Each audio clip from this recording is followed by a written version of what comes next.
How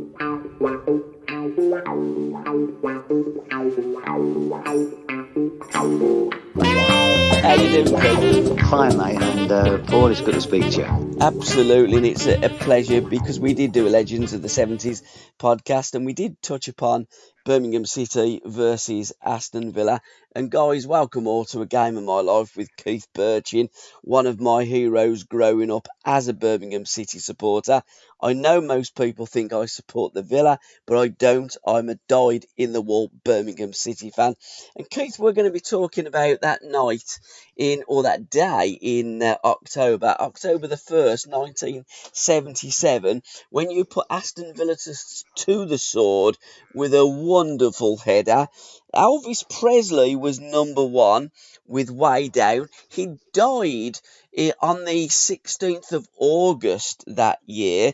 You latterly played with Elvis in an incarnation of Elvis with Frank Worthington, but your partner up front in those days was TF Trevor Francis, to those that aren't familiar with Birmingham City. So let's nail down that game. Your thoughts going into it. It was your first Birmingham City Aston Villa derby. You got brought up as an Arsenal supporter. You used to go to Tottenham Hotspur as well. You played from Ipswich. You got transferred to Birmingham. So you've been around the game. You'd seen derbies. What was the Birmingham City Aston Villa derby like for you? Well, eye-opening to start with, because obviously, as you say, I'd been brought up, Arsenal and Tottenham was the main one that I was aware of, and how sort of big the game was, and the fans were, fairly brutal to one another. And obviously, I'd heard of sort of Liverpool, Everton, Manchester United, Man City. I hadn't really heard about a Midlands derby, if I was honest. So when the boys were getting a touch nervous about the game, I said at Villa Park, I said, well, I'm just going to go down and see what sort of the pitch is like, what sort of boots to wear, with not paying too much attention to the derby. And it was only when I got down on the pitch and there was about 300 fans fighting each other and police on horseback that I come running back up the stairs, because the dressing rooms were higher up in those days. I closed the door behind me and said, Christ, lads, this is fairly serious. Well, they all started laughing because, of course, they knew, but I didn't. And more fool was I, because it was as frantic and big and aggressive derby as there could ever wish to be. It was welcome to Birmingham, Keith, wasn't it? Well, it was quite funny as well, because by this time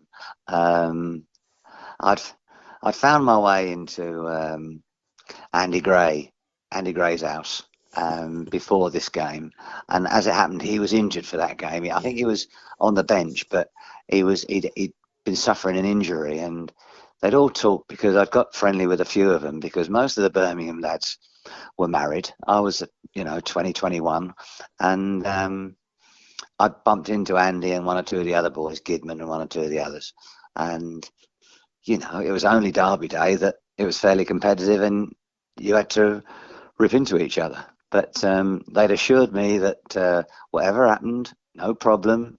We might meet for a drink and all this carry on. Well, the day turned up, and they're always fierce. There's not a lot of football played.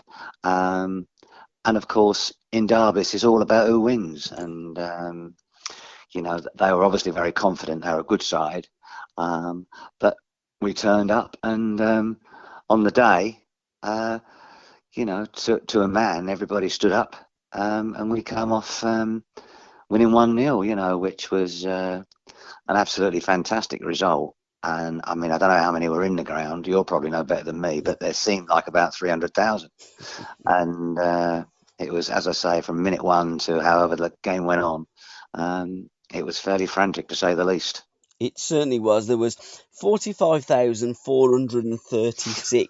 I think the 436 were fighting on the pitch before the game. I think they were all out. Sir Ralph was the manager of Birmingham and Ron Saunders was the manager of Aston Villa. Going into the game, We'd started the season with Willie Bell. Willie was the manager. We had three Sure, managers that season because Alf Ramsey took over. And then towards the end of the season, Jim Smith, the Bald Eagle, my favourite Birmingham City manager, sure. replaced Alf. And I think there was a little bit of an argument with the board because he was a director of Birmingham City at the time, Alf was, Mm, over the sale of Trevor Francis, because that was one of Jim's, that was his remit, really. To be fair, he got to sell Trevor Francis, which, when you're looking at Birmingham City, and as a fan as I am, the greatest player ever to wear a Birmingham City shirt, to sell Trevor was a big ask. But Jim did do it very well. He did replace Trevor very well. That's a debate for another day. But can you sure. remember the lineup that day going into the game? And you touched upon, you knew the Villa.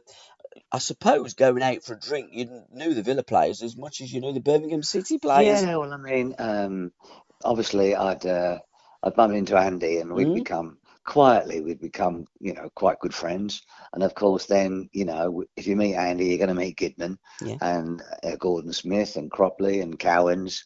Um, so, I'd sort of seen a number of them on occasions, and of course, we hadn't we hadn't come across each other in a derby up until that day, and and that's when all of a sudden, all bets are off until after the game, and Mm.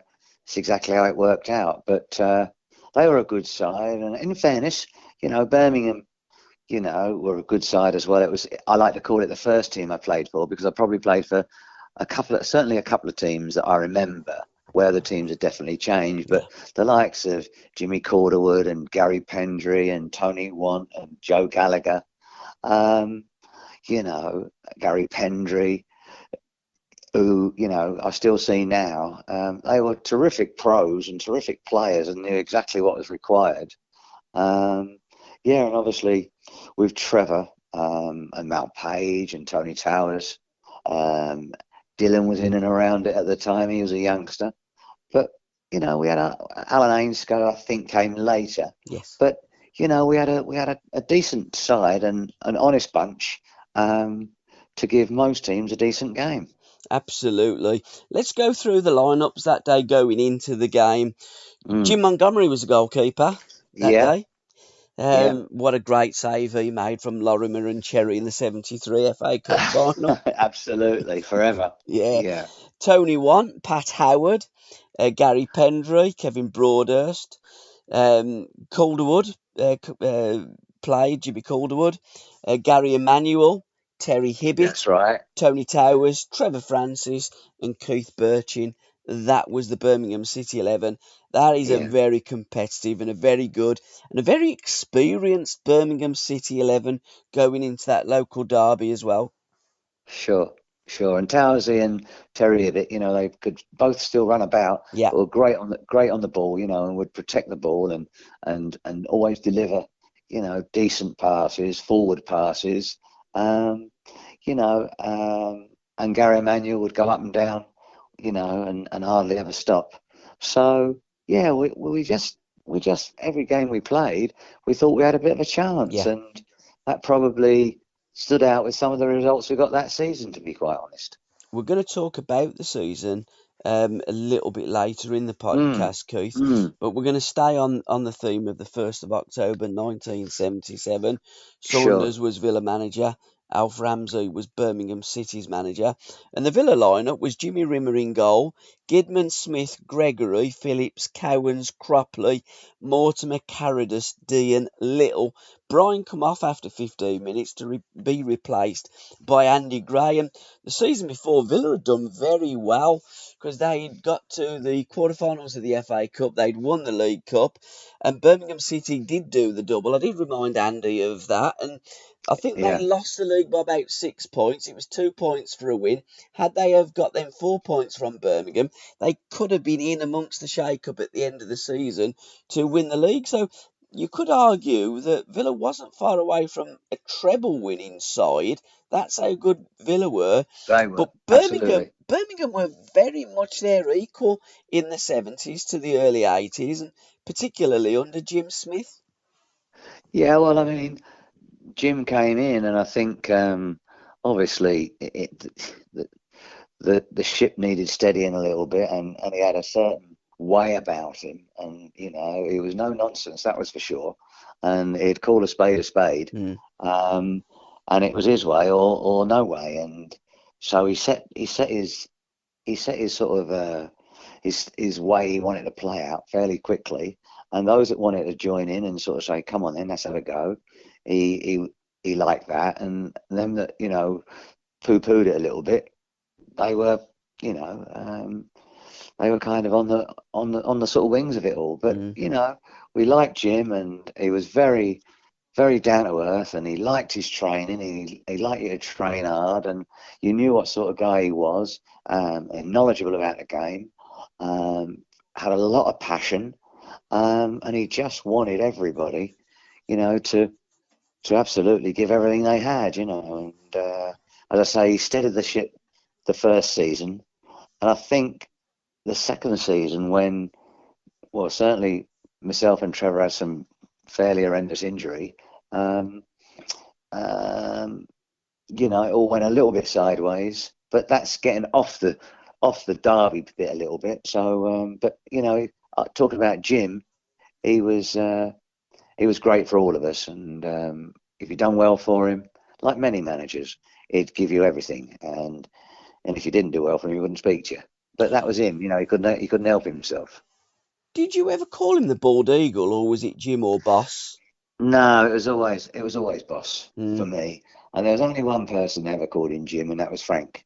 And Yes. he didn't mind Frank. Or if I'd have called him Jim, he'd have clipped me. So I thought I'd leave Frank. Frank had probably earned the right a little bit. We were just still youngsters in them days, and I never forget Toddy, Archie, and Frank had been given a bit of extra time off, and one or two of us said to the manager, "Hey, how comes they've got a few more days off than us?" And he just looked at us all and he said, "When you've played as well and as many games as them, you can have an extra day off." And we all went, "Fair enough." and that's how he was. He just told you how it was. But no, I mean, he was a good manager. He was a good man manager, and he would just work on the fact that if you could overcome the person that was marking you, would have a better chance of winning than losing. And that's how he set his stall out, really. Obviously he was astute about the game, studied the game, watched lots of different games as well. But he steadied the ship after, as you say, two or three managers had come and not really gone as well as they'd hoped. And I think we were very, very close in Jim Smith's reign of being a very, very good team. I'm going to be doing a podcast with your friend Alan Kirbishley that you've sorted out for me, kindly. Thank you, Keith. Okay. And I think that there's always in players' careers, and I do a regular podcast with Al, as you know, and we talk about the if only moments. And Mm. I've always been of the opinion that if only Birmingham City had kept on with Jim Smith, because I think that Jim, his philosophy of football was fabulous. The way that he seemed to communicate with the players and the club, he brought everything.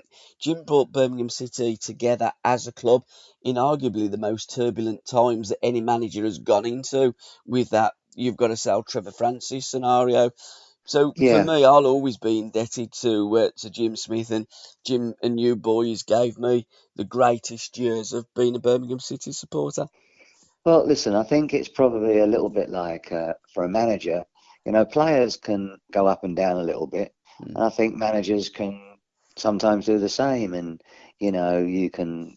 Someone once said to me about buying a player, you never quite know what you've got until he's in the door, Yep. and that's to sort of say, well, yeah, we got to get him because he's what we want. And 9 times out of 10, they can produce what they produced at another club, which is why you were interested in the first place. Mm. But on that sort of, you know, on that kind of circumstance, he bought some fantastic players, and he took a chance with some experience with the youngsters he already had, and I think we were very, very close. To being a good side. I think he probably lost faith with one or two of us maybe just a tad early, Mm. and felt that, he wanted to change it around. And then, unfortunately, it went from bad to worse. And then, unfortunately, he moved on, and it all changed again, and a different manager with different views. And you almost start again, don't you? But for the season we had, or the couple of seasons we had, when Frank was flying still and Archie and Toddy were, running it, we were very close, and Ainscough was playing out of his skin. We were very close to having a nice balance of experience and youth, and they were definitely some of my favourite games and favourite seasons. And obviously the Villa game was one, and fortunately, when you get the only goal of the game, you only realise what you've done afterwards. And I realised that the Villa boys wouldn't be speaking to me, and most of the Blues people would be. Well, we went home very happy from the Witten Lane end, and it was in the Witten Lane end that you planted your header into the back of the Aston Villa net. And it was a great. Trevor got the ball, and then he just flicked it out to Jimmy Calderwood. Jimmy put in a perfect cross, and you put in a perfect header past Jimmy Rimmer. What did you feel like when that ball? 'Cause it's such a great cross, and central strikers thrive on great crosses. It looked as though you didn't have to do that much to the cross because it was that good, but you actually did, because you could see your head coming back, your neck muscles, and it was an absolutely fabulous header, Keith. Well, in fairness, I mean, listen, you get your facts. Your facts are probably much more accurate than mine. But I was always of the opinion it was Trevor that crossed it. Okay, maybe Jimmy to Trevor then, yeah, yeah, It might have been yeah. Trevor, because I realised, how much he was thought of. Because a bit like what you've said, it's all about the cross, Mm. and and I was just like on the end of it. And I don't know how I was the other side of the penalty spot, and I just kind of, I don't know why, but you place it in, you try and place it back the way it came into the far corner. Yeah. Unfortunately, it was one of those good ones, and as I say, you don't really realise what you've done till the end of the game, um, and realise the size of the goal, when everyone wants to talk about it, So it was a really, for me at the time, I was just glad to score. And then it was kind of not until after the game when you realise that, wow, this might just be a bit of a special goal, So that's how I hold it in my memory. Um, and and I was really pleased to be involved in that win. And do Derby goals feel any more special? I know that being an Arsenal supporter, and the cracking goal that you scored against Arsenal that season was one of the Mm. goals of the season and goals of your career. So that will always be a special moment because it was against Arsenal, the team that you started and Yeah. supported. But them local derbies, they are special games, aren't they? I know that some players say, "Do you know what? It's just another game." But it isn't just another game. No, no, I kind of, I realised myself, but also, when people were talking about the game and they were so pleased. I mean, they're pleased when you score in any game, Yeah. but in that game, they're really pleased, And years later, even when I was part of the coaching team, and the likes of Lazaridis and Horsfield, when they get goals against the Villa, it still has um, that sort of fantastic reputation, and the supporters love it, and I think they did then, and they did certainly when I was there, and obviously Trevor got the only goal of the game at St Andrews, so it was a rare season when we done the double over, and more often than not, well, the biggest thing for me was it was the fact that they were such a good team. Yeah. I know that it was a derby, but they were such a good team as well that I think that was as much for me. Bloody good team they are, and we've done them twice now, and it happened to be a derby. So it was a winner all round, really. Absolutely, and Trevor, of course, the darling of Birmingham City's terraces. Exactly. Willie Bell started off the season as the manager. What was the dynamics and what was the difference between Willie then to Alf Ramsey and Jim Smith? And you and Trevor played in total 48 games in all competitions that season. You played in every league game. You were the only two that played in that. You scored 11 out of 48.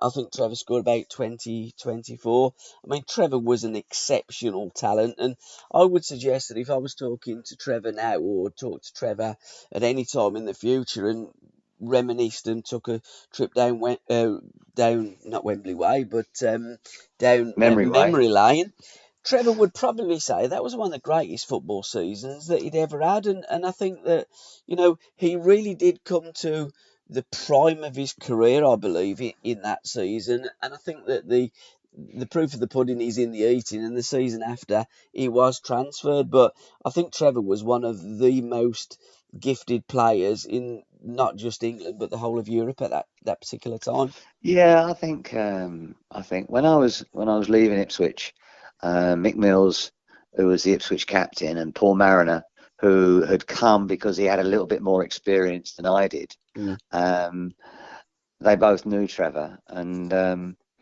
they just sort of said, "Look, you're going to play with a really, really good player, and you'll do well. You'll be a nice match." And he said, "Stick your chest out, like I did when I come from Plymouth to yeah, to Ipswich." He said, "Stick your chest out, believe in yourself, and you'll be fine." And then to play with Trevor as well. There was occasions when I can't say this that often about other players where I've actually seen him do something, and I'm thinking, has he just done that? yeah, And and that's why we're actually playing. That he could move the ball so quickly, and he was so sort of slight of foot. And he just moved the ball so quick, and one moment the defender thought he was going to get it, and then Trevor was past two or three of them. He could just play so quickly. And I don't think I'd ever seen anything quite like that. I'd seen some very, very good players, but that particular season as well, he done things that you know um, I hadn't seen before, and I thought, wow, he's a terrific player, and also unselfish as well. He was a wonderful crosser of the ball yeah. as well. So as I say, he crossed that many that I could get on the end of, and he was actually a striker that should be on the end of the crosses himself, but he was a fantastic crosser of the ball. Um, and he'd go past people as if they weren't there. So that was a fairly handy skill to have, and he done it frequently. Absolutely. 11th in the league, we finished that season. From the Got you. 42 league games, we won 16, drew 9, lost 11, scored 55 goals. Most of them was you and Trevor, conceded 60, and we amassed 41 points, which was a very handsome return. And again, especially given the fact that we'd had three managers, because usually when you have three managers in a season in the 70s, you get relegated. Three managers Yeah. in a season these days, you're in the Premier League. Yeah, and another thing about Jim, he was also quite brilliant at managing above, Yeah, and I'm pretty sure it was the Coombs who was in charge at the yes, it was. time, and he was really, really good with them, and he just had to have the players doing enough for him so that he could go to,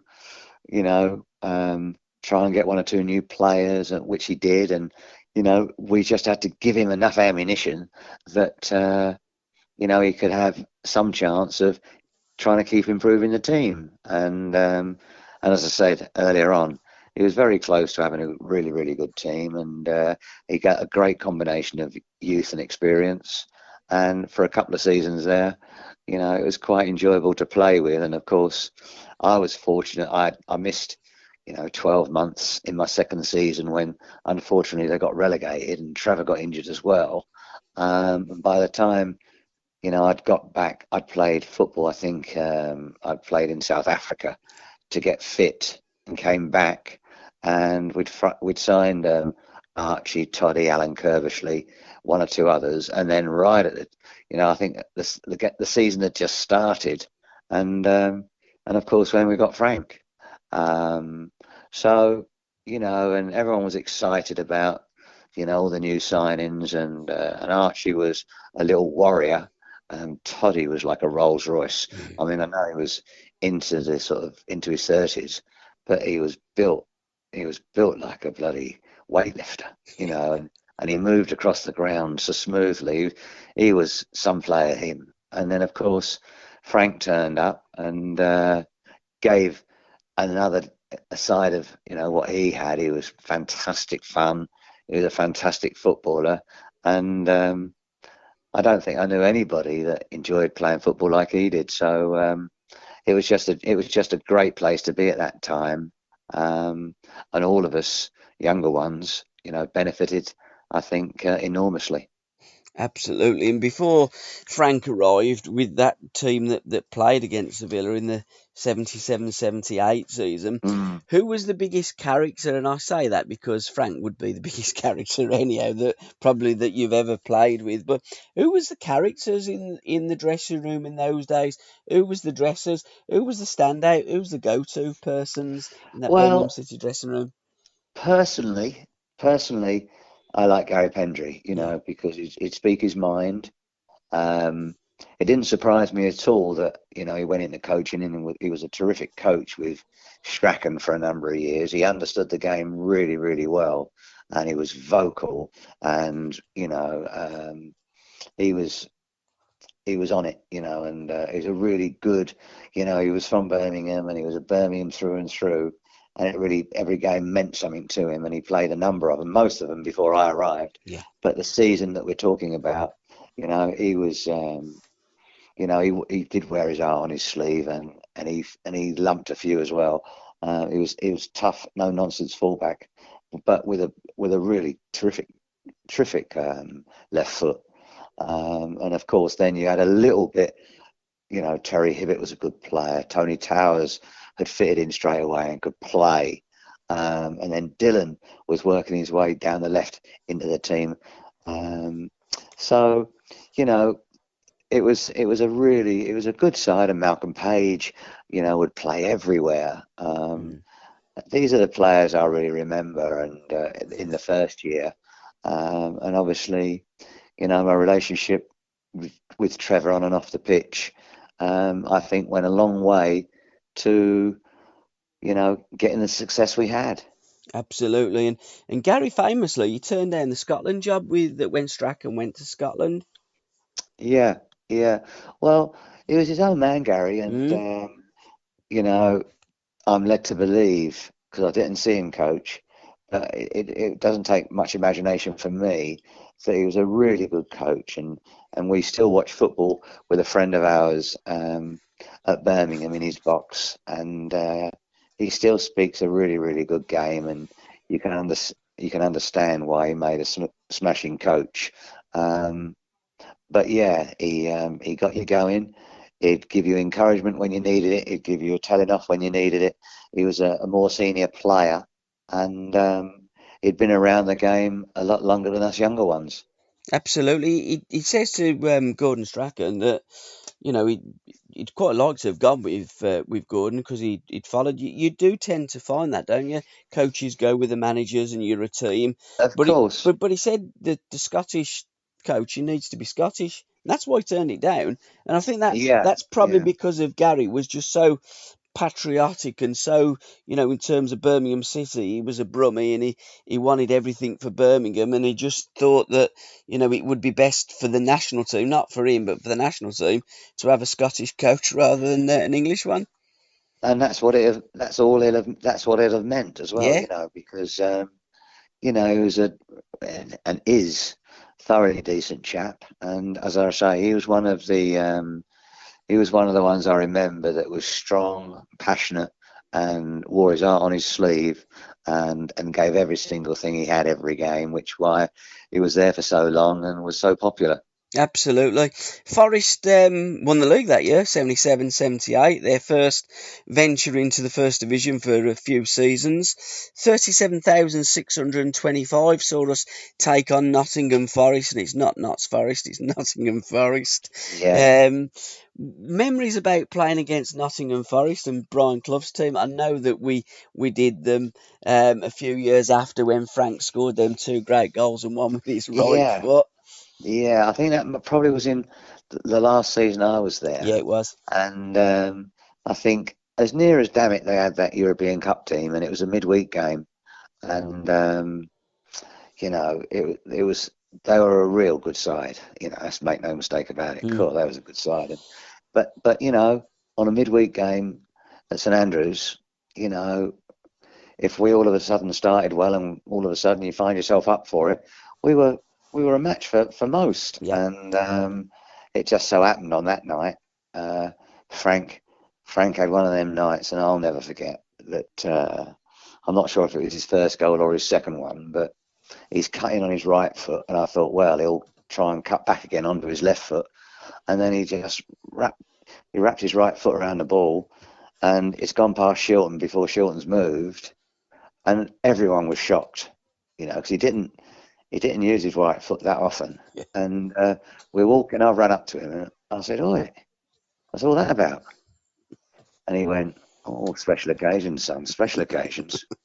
And I just laughed because he just had a right smile on his face, and he was just saying to me, when I really need it, I can use it. And I absolutely loved him, and he could do anything. Um, and his left foot was such a wand. It was just occasionally eye-opening when he'd actually do something fairly brilliant with his other foot, But Yeah. as he said, it was for special occasions, and that was one. Absolutely. It wasn't a special occasion that season, though, when we played Forest in front of 37,000 supporters, because we did go down 2-0, which was same score, but it was the reverse. We started off really badly in August, and that led to Willie Bell getting sacked. Manchester Yeah, United at home, we got beat 4-1. Terry scored the goal. Chelsea away, Leeds away, Liverpool at home. We got beat in all of those games, and then yeah, enter Alf Ramsey, or Sir Alf Ramsey, I think, as he sure. was there. What was Willie Bell like as a manager? How did you find? Because you weren't there that long. You arrived in the July, didn't you? The season kicked Yeah, well, off, I I think. think Yeah, I think you'll know better than me, but I think those games. I remember the Man United game. I think Lou Macari got a hat trick, yeah, and and then one or two of them might have been headers, and he was like 5'4". yeah, So we did get off to a poor start, and the difficulty for me was that Willie Bell had signed me, yeah, and I remember actually he was staying over at Enlin, and I went and saw him, and when he'd been told that he was no longer required, I felt particularly bad because he'd taken a chance with me, and we hadn't got off to a very good start. Although, we'd had a fairly tough start, um, but I think possibly because he was like the assistant manager to Freddie Goodwin, yeah. maybe that was thinking they needed a bit more experience. I have no idea, but Mm, I thought it was a bit harsh. But um, he said to me, "Son, don't worry about it." He said, "Crack on, do as well as you can. I still think you'll do well." And and that was, as they say, that is football, isn't it? In the life of a manager, it's the same today. You're looking over your shoulder if you lose two or three games on the spin, um, which which is very very difficult. But unfortunately, um, I didn't get to meet him much or see him much because by the time, you know, we were just sort of getting used to the football, he'd gone. yeah. And I think Ken Oliver took over for a little while. And then, as you say, I think Sir Alf took over. And I think he was unbeaten for 10 games when he was caretaker manager. And then we couldn't win for 10 games when he was manager. So I think that was the end of him as well, And so, we were going through managers, and ultimately, I felt bad because really it's the players, and somehow we got turned around, and maybe Jim coming in and freshening things up a little bit, and maybe we needed the ingredient that he brought, but all of a sudden we started getting results and being the team that we ideally would have liked to have been from the beginning of the season. Absolutely. Your first goal that season, your first goal for Birmingham City in the league, was the 17th of September 77 against Newcastle. John Connolly, the winger to watch, scored. And you've scored a brace, Keith, 3-0 win at home against Newcastle United. But also, I mean, it just shows you how your luck's in. I mean, we were still staying at the St John's Hotel there. I think it was me, Monty, Pat Howard, Tony Towers. And that morning, Tony Towers had come to see, just come in, we're going to have a cup of coffee. And I've opened the door and he said, Christ, he says, what's the matter with you? And I'd had a bit of a fever. And so I weren't feeling that great. So he then ordered up what I didn't know, a hot toddy. I didn't even know what that was. I knew it weren't Colin Todd, but this hot toddy came in and he said, get that down you. And obviously, I've necked it and it was fairly warm. But I didn't realise it had brandy in it. I said, Christ, what was that? He says, don't worry. He says, by the time you've had a couple, you'll feel a bit better. And so I had a couple of these brandies, and then we've gone down the ground, and they said to the manager, "Look, you don't look great," and I was sweating up and everything. And the manager just looked at me and he says, "Well, look, do you want to play?" And I said, "Yeah, of course I want to play." So I says, "Right, well, let's see how you go." He said, "If you can't handle it, you can come off." He said, "But why don't you start?" And I think it was probably I was feeling fairly grim. And I can't remember exactly when, but sort of halfway through the first half, I've got up and headed one in, and maybe scored again. And we won 3-0, and everything started to change from there. But I remember for the next 2 or 3 days, I had to stay in bed. So even though I weren't feeling great, it was worth, taking a chance, because obviously it got me off the mark, and then you sort of get an instilled sort of confidence, and everything was rosy in the garden again. It is quite incredible, isn't it? The fortunes of a player going into games, and then you score your brace, you're up and running. The next goal you score is the game of that we're talking about, Aston Villa, when we won 1-0. You then went to Arsenal and scored in that away game, that fabulous goal. And then you scored your next goals against Everton away, Goodison Park.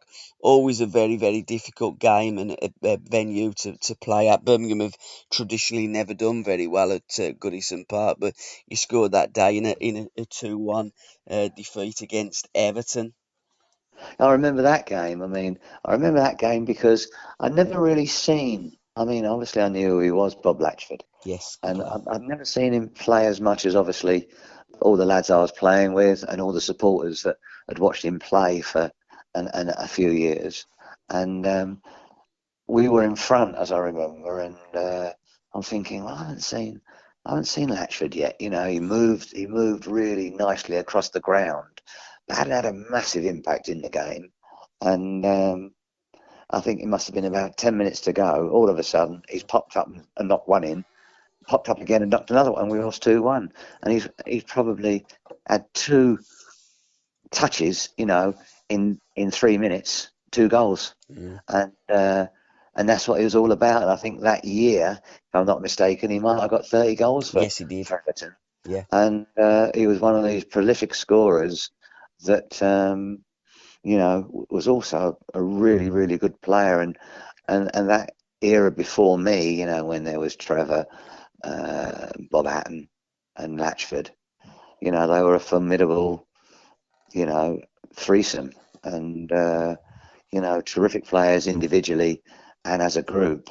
But Latchford was, Johnny on the spot, and wherever that ball dropped in that 18-yard box or 6-yard box, more often than not, he was on it, and he had two good feet and he could head it, and it was an ideal build for a prolific goal scorer, which he was. Absolutely. He had two brothers that were both goalkeepers. It's quite unbelievable, really, isn't it? Well, obviously, I played with Dave, Yeah, and yeah. great lad. Um, yeah, and was his other brother Peter, Peter? I don't, Peter, yeah, Albion and yeah. Celtic. Aye. But Dave was a great lad as well, and a good goalkeeper too. So yeah, I mean, Bob kind of, I think, went to Germany, Yes. after his playing days here. But he was always a player that would have 20 or 30 goals each season, and that's too lucky to be lucky. You're a good player, aren't you? Yeah, and not enough games for England. He did play an under 23 tour. Hudson was the Sure. captain. They lost. His case was lost. They were in France, and he took him out to get some get some clothes. And he went into a ladies' dress shop, and Huddy looked at him and he said, "I'm rooming with you. You ain't a cross dresser, are you?" And he said, "No. When I go on tour, I always buy a dress for my wife." And Huddy said, "Thank God for that." Oh my God! Well, But of but course, what a yeah, player and a great lad. Kingsheath yeah, born, Birmingham born. And on my yeah. first venture to St Andrews, the 15th of August 1972, Bob had a second half hat trick disallowed against Newcastle United. So yeah, he was always good for a goal or two, was Bob. So I was coming here and you know, had to sort of stand up and be counted Yeah. because the people there, Birmingham, they were used to proper centre forwards, and that's what I was going to try and be. And the relationship I had with Trevor that first year, and the amount of games we played, and the goals we scored, it could have gone better, but not much better, I don't think. I don't think it could have got much better. When we played Chelsea at home, we lost 5-4 on New Year's Eve, 1977. Have you got any memories about that? Did we go out on the lash the night before? Because it was Birmingham 4, Chelsea 5, Bertschin, Francis 2, and Ibby. I think you, yeah. So you two scored 3 out of the 4 goals that game. Well, it must be Chelsea then, because not only having the connection with Hudson, where I ended up meeting up with him at Stoke, but being a Chelsea legend. Um, but I remember more importantly, I remember when we played Chelsea in midweek, and Frank was at the club, Yeah. and he came round the night before, and he'd come round and he had a friend with him, in a skirt, and he said we were going out, and I said to him, "Really?" He said, "Yeah, we're just going to my pal's restaurant. He's opening up in Solihull, and he's invited us, and we'll go in nice and early, and we'll be home by 8:30." And I thought, "Oh, I've heard that before, and this isn't going to be good if anyone sees us. We'd never been out before." And Alan Kirbishley was at my house at this time, and so Frank's turned up. So anyway, we've gone, and as it turned out, it was just a really nice meal, great restaurant, and we were home for about 8:30. Never ever had been out before the night of a game, and that night, I think it was the night when they had someone like Peter Barotta in Yeah, goal, they did. and I think we won 3 or 4-1, and Ainscough scored, and um, it was a really good win. And I think that probably, Frank, changed my outlook. Not that I wanted to go out, every night before a game, but if you wanted to go for a bite to eat or the pictures, just to try and relax, rather than, you know, fret about the game and listen to Tony Butler normally slaughtering you.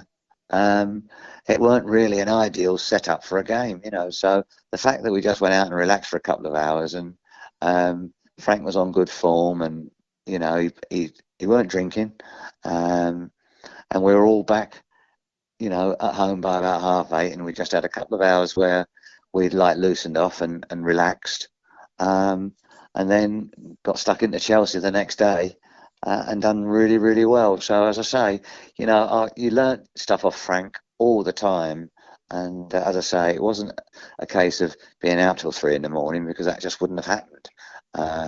There were times where you could enjoy yourself, but it certainly wasn't before a game, and the difference between relaxing and just having a little bit of fun, as opposed to being out all night and pretending it's okay was miles apart. But Frank had a great way of getting everyone relaxed, and and that was one of the ways. And the fact that we give Chelsea a good seeing to just opened my eyes a little bit that there was more than one way to prepare for a game. Absolutely. I did say to Alan Hudson, Al, the first time I saw you at Birmingham City was Chelsea when you beat us 4-2 in 73, and then Stoke City when you beat us 3-0 in 74. And he said, you know what, Paul? On 74 with Stoke, we met up with a wedding party and we had a really, really late night. And then the 73, me and Osgood went down to, I think it was Trafalgar Square, to watch Mohamed Ali against Ken Norton. So on both occasions, they were rather inebriated and absolutely smashed Birmingham City in both Well, games. I think that era were were a great era, and I think that the players you mentioned there, Osgood, Hudson, they had a kind of Tony Curry was another one that I didn't know him personally, but they had this confidence about them, Yeah, and we might have spoke about this before, yeah, but that's they had true. this inner confidence. Frank had it as well, and not only did they want to entertain their own fans, but they actually wanted to entertain the away fans Yeah, as well, and that was the pressure they wanted to put themselves under, and they were big enough players to do it, and that's what I really loved. They were fearless of the game, and they knew they were going to play well, and it was just how well, and you know we as young players are thinking, God, we're, we're never going to be like that. We're just hoping we get through the game. We've done okay. Um, so I loved those guys who were before us, their confidence they had in themselves. And you'd have to label Trevor with that as well. His was yes. a quiet confidence, but he really just um, let his playing do the talking, really. And certainly for the season that we were talking about, my goodness, he must have got a lot of people off their seats, through that particular season. He got me off my seat, although it was largely terracing in those days. But when it used Quite, to go dark quite. and I'd play football down my fields, I'd roll up my socks and I'd always think that I was Trevor Francis because he was That's my great. second hero. My first hero, by the way, was Gordon Banks, but that's another story for another Of day. course, of In course. January, we unbelievably we beat Manchester United away and Liverpool away. That was the greatest January in the history of Birmingham City. Sadly, we got beat by Leeds 3-2 at home in the middle of the two, but Man United away and Liverpool away, two fantastic results. And Keith Bertschin scored at Liverpool along with Trevor Francis and Gary Emanuel. Well, I mean, I remember that game. As we've spoke many times, you can't remember what you've done this morning, but I remember that game as if it was yesterday. And of course, I think that was one. I'm pretty sure that was one of Sir Alf's games as well. Yes, it was. And it's the only time I've ever heard him swear, because I think we were 3-0 up, Yeah, we were. and we actually must have then thought we were Liverpool, which was a mistake. And before we knew where we were passing it around and not playing it direct and running in behind them. Um, and they had a fantastic team, and all of a sudden they'd scored a couple of goals, and we were under the cosh. And honestly, you thought they'd have had about 25 players on the pitch. It was the Alamo, and we ended up, I think, getting away with it 3-2. I think, was it? I don't Yeah, know. I 3-2, think it yeah. was Yeah. 3-2, and we've come into the dressing room, and we've all got in there, and the last one's closed the door, and Sir Alf's gone. By God, lads, I won't quite say what he said, but he said you made effing hard work of that. He said I nearly had a heart attack, and it was a great, because they were that super team um, at that period. It made it even more special, and then it wasn't too much later in the season, only a week or two, that we went to Man United and beat them as well. And so that little period was terrific, and it's just a pity that we couldn't go on more runs where we went 7, 8, 9, 10 games unbeaten. We were always a little bit up and down, but Yeah. when we got it right, we could overcome, teams like Man United and Liverpool away as well, which was no mean feat. No, absolutely. It was on the 2nd of January that we beat Manchester United, and it was 19 days later that we went to Anfield and beat Liverpool 3-2. But as I say, to beat Liverpool and Manchester United in the same month is a feat, because it's something we tend not to do in the same decade. No, and again, we've talked about most of the players of that season. I Mm. mean, John Connolly was in and around it, and Liverpudlian Gary Jones, Yes. he was in around it as well. We had a great Mm. group of players, and they were all together, and they, they were all fiercely competitive. And when we did get it right, we were a decent team. As I say, probably the position would just say that we were just a little bit inconsistent, and we had a fairly poor start. But I remember that season in the end thinking, you know what, you know, um, it weren't a bad season. We finished fairly strong, Yeah. and there were some really, really good teams about, in those days. And you know, it turns out that it wasn't half a bad season as we thought it was going to be. So we finished strong, and as I say, um, there was a lot more positive stuff in the end than negative. Absolutely. In April, we played 8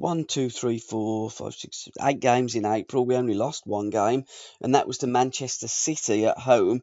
And Ricky Sabragia scored the only goal.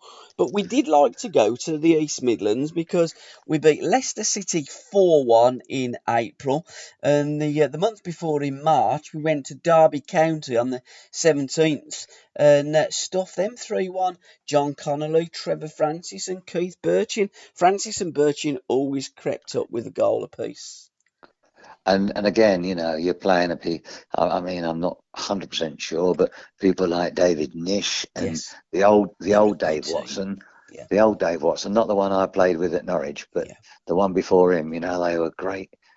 They were huge, strong, powerful men. And every team, had big, powerful players, and if you didn't get stuck in with them, you were left wanting a little bit. And all these teams, they were really, really good teams. So, you know, um, we probably left it a little bit late, but we got it right in the end. And as I say, for Trevor and I to play all the games, I think it was probably unheard of. The incredible stat that I did find out, because I was just thinking, he'd played all these games, Trevor, and lo and behold, I looked at his stats for the season before, and he'd played every game that one as well. yeah.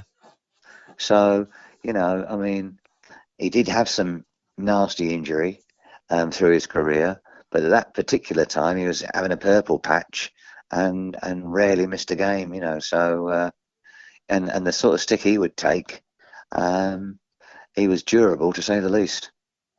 Yeah, when you're Trevor Francis, you do take a whack or two. In those Yeah. days, it was a free hit from the first three defenders, wasn't it? They'd line up to it, yeah, rather than the one hit you 3 times because you get sent off. They took it in turns to just, hey, ref, that was my first one. And in them days, you get away with it. Well, they were, I mean, I don't know what it is when, like, either vertical or horizontal, either way, people didn't half fly into you. And, I think you need a bit of good fortune. Don't get me wrong, we did get caught, virtually every game, but obviously it was only kind of, it was stuff like cuts and bruises rather than twists and tears. Yeah. So, and as I say, we both had our fair share of injuries during the course of our career, but that particular season, it was just terrific to play so many games and develop, a decent understanding and respect, um, to play in so many games and eventually, come out pretty much on top. Absolutely. And Trevor scored 2 penalties that season. Was it always Trevor that was on penalties, or was there ever a kind of can anybody else take the penalties? Well, I can't really remember. But yeah, what I did realise is that if you do get on the penalties as a striker, Yeah. um, it can turn you from a striker that gets Yep. a decent amount of goals Yep. to a striker that's prolific. Yes. Because you get 6 or 7 penalties and you get 6 or 7, 8 more goals, from the penalty spot.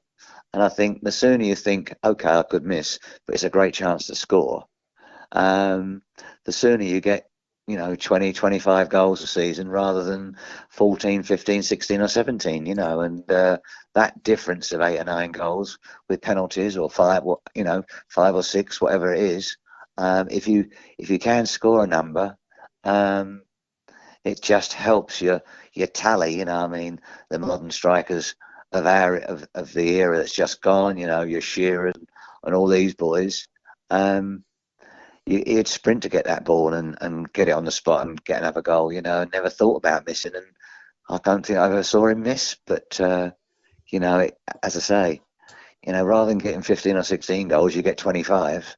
There's quite a bit of difference. It always amazes me why forwards don't want to take penalties and right backs and centre halves take penalties. And I'm like, it's almost like the goalkeeper saying, I don't fancy saving it. Does anybody want to get the gloves?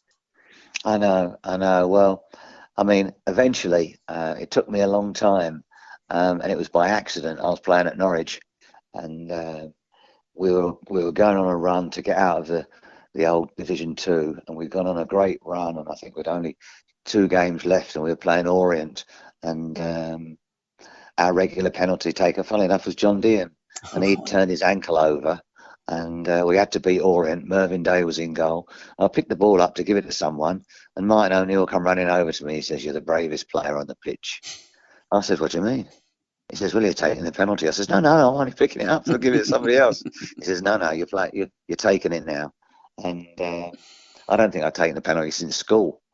And we had to win. And I've ended up smashing it as it the underside of the crossbar and just bounced over the line. I nearly died. And so I was still not quite sure, but it was some time later that I started taking them for Stoke. And as we said earlier, or as I said earlier, you go from scoring 15 or 16. I think I got 23 that year, and you know, people notice 23 goals from a striker, don't they? Absolutely. And he never took many penalties. I think he only ever took one in his career. But Yeah, again, he yeah, was he didn't another take one. many. Yeah, he was another one. It's funny that some do and some don't, but it's always one of those that amazes me that somebody as confident as forwards, because forwards must be the most supremely confident players on the pitch because they're the goal scorers. They're the ones that put that ball into the back of the net. And when they have a chance, a direct shot from 12 yards, you and the goalkeeper, the amount of them that say, do you know what, I don't want it, I don't fancy it. I do find it amazing. Any songs or TV programs, Keith, that you was watching back in those days? As we said earlier in the podcast, Elvis Presley with Way Down was #1 on the 1st of October, but David Soul got to #1 on the 8th of October Yeah, 1977 yeah. with Silver Lady. Starsky and Well, Hutch were top of the pops as well, weren't they? I have to say that preempting Frank arriving at the football club, I did actually like the Elvis stuff. Yeah. And then on a Saturday morning when you're trying to relax, there was a little a sort of a Birmingham show called Tiswas, Yes. and Chris Tarrant and a few of the pals there were on that, and we used to watch a little bit of that. But really, you were watching it, but you're already thinking about the game, So it was you're trying to relax, but it was uneasy because believe it or not, the games were really important to us, and you start thinking about the game long before the weekend, and that's what it means to most players. Absolutely. And ELO were big. Jeff Lynne was around there with Trevor as well, Mr. Blue Sky, top of the pops. At Yeah, Birmingham, it was a real feel good. It was almost like when you roll it to now with the Commonwealth Games, there was a really good feeling about Birmingham back in those days in the 70s, wasn't there? Music, TV, football, etc., etc. Yeah, well, I mean, that was another thing that was a fantastic experience for me, through Trevor. Um, Jeff was his pal, and he introduced me to Jeff. And I remember the season finishing, and I'd become fairly friendly with Jeff. And he'd said to me, well, why don't you come? He lived at Meriden at the time. And he said, well, why don't you come round? And he said, I've got a lake. He knew I'd done a little bit of fishing. He says, I've got a tennis court. We can have a little game of tennis. And he said, and then I've just got to do a little bit of work. And I said, well, are you sure? And he said, no, yeah, come round. So, I've turned up at his house and got all my fishing tackle out, and I've gone and found him. And he was down in the basement of his house, and he hadn't started recording, but he was just about to do some work. And he said, well, look, he said, go and do some fishing. He said, there's plenty of fish in this lake. And he said, and come back and find me, when you want. He said, I'll be down here because I've got to do some work. And it was then when I went back and went down and just listened to him putting all stuff together. So I thought, wow, this is a proper musician. He played every instrument you could imagine. He had a voice, that was just to die for.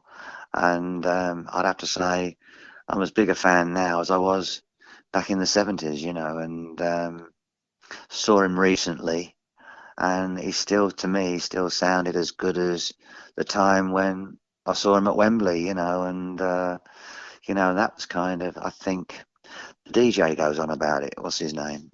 Chris Evans. Yeah. I think he went to that concert, and it was in the late 70s, and it was the spaceship one. It comes out the stadium and all this sort of stuff, or comes out the floor, and it was just an incredible night, and I think that I've probably been as big a fan to them, up until right now, and still like their stuff today. And when I saw him at the NEC, it was just turning the clock back sort of 40 years, and he looked exactly the same and sounded exactly the same, and was an absolute superstar, and yeah, it was the icing on the cake for me, just to be in his company. And he's such a normal chap.